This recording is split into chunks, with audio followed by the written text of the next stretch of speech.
choose to go to the moon. We choose to go to the moon in this decade and do the other things, not because they are easy, but because they are hard. More than 50 years ago, humans accomplished something many thought impossible. Ignition sequence start. 6, 5, 4, 3, 2, 1, 0. All engines running. Commit. Liftoff. We have liftoff. 11:22 a.m. Eastern Standard Time. We landed on the moon. Contact light. Tranquility Base here. The Eagle has landed. It's one small step for man, one giant leap for mankind. NASA led the missions during the Apollo program when the United States was racing to reach the lunar surface. The flag is a beautiful picture. Astronauts landed on the moon 6 times, but the last time humans walked on the moon was in 1972. NASA Administrator Jared Isaacman says the challenge now is getting back. The hardest thing right now is returning American astronauts to the surface of the moon. We obviously haven't done that in more than 53 years. So here's the question. If we could do it then, why haven't we returned? Even as science progressed, going to the moon remained, as Kennedy called it, a hard thing to do. They make it look easy when it's not easy. Things are not simple, and that's why it takes time, money, and effort to get it done. You know, it was popular, but it wasn't popular with everybody. At its peak, NASA's budget exceeded 4% of federal spending. Now, it's about 0.4%. Still, the moon represents something bigger, a chance to push beyond what we know and expand the limits of human exploration. Now, NASA's Artemis program is ready to pick up where Apollo left off. 1. Boosters in ignition. And liftoff of Artemis 1. Artemis is our campaign to return astronauts to the moon and from there begin to build a more permanent presence over time. Jacob Bleacher is the chief exploration scientist at NASA, designing and managing programs critical to the Artemis missions. The destination we've picked, the south polar region of the moon, it has a very unique situation in which some of the impact craters or big depressions never see the sunlight. And so this is a really unique environment for us.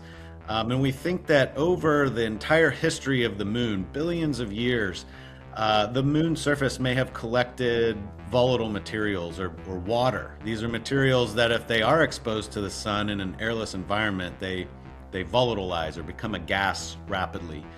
And so if we can find those resources on the moon, it's great because one, they're great for science, but they could also be a resource for us to use. Water is very important to life as we know it.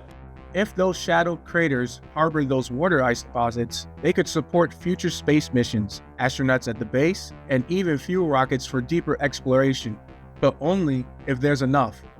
It's not that it's any more difficult to go to the moon now than it was in the past, but we're going to a different place, a place we've never been. The south polar region of the moon. It's very unlike what most people are familiar with if they've seen pictures or videos of the Apollo missions. The South Pole has really beautiful terrain, but because the moon does not have an axial tilt, the sun doesn't really rise and set above your head the way it does everywhere else on the moon. And so it just moves right around the horizon. It basically dances in a circle around you if you're at the pole. And what happens then is you have these sweeping shadows that come across the region. And it just makes the lighting very, very different than what we experience in Apollo. So it's not that it's more difficult, it's just different. We are building a moon base.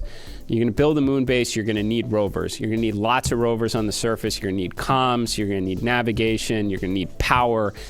This is not lost on us. This is a high priority. This is what's so important in the national space policy is don't just go back to stay.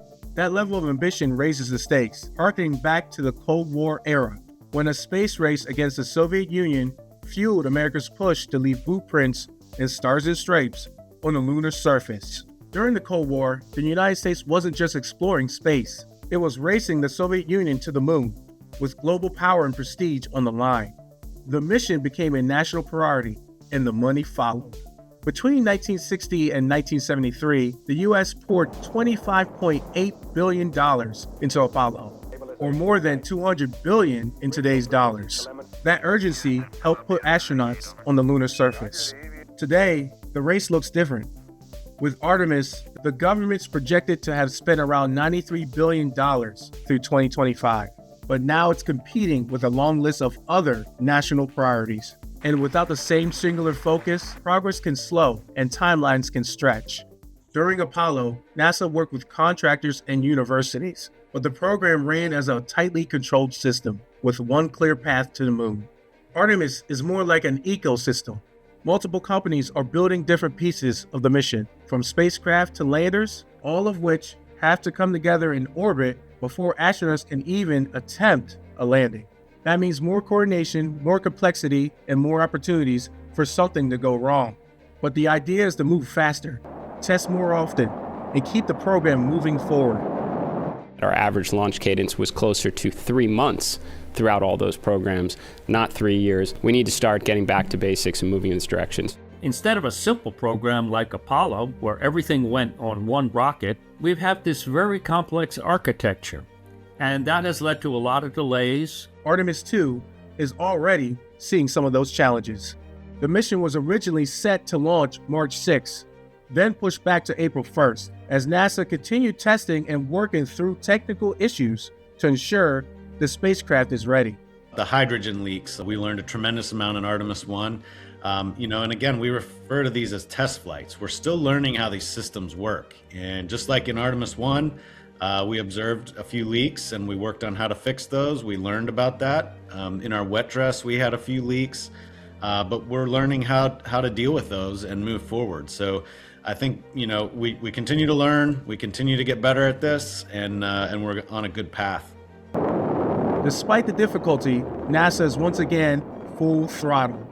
The moon really is our first foothold in taking steps away from the Earth. Before we take that jump, we want to kind of learn how to work and operate and live away from the Earth here at the moon. That will help us understand how to operate so we can go to a place like Mars in the future. A former NASA engineer who helped develop systems for human spaceflight, Mark Jernigan says the moon is a test bed for future missions. The moon is a test bed. If you can learn how to make them work on the moon, then I think it's pretty readily apparent that you could have them work pretty well on Mars as well. This is an effort for all of humanity. Those innovations, those creative ideas, they feed right into everyday life. In other words, humans are not choosing to do it because it's easy, rather because it's hard. For Straight Arrow News, I'm Donald Afari.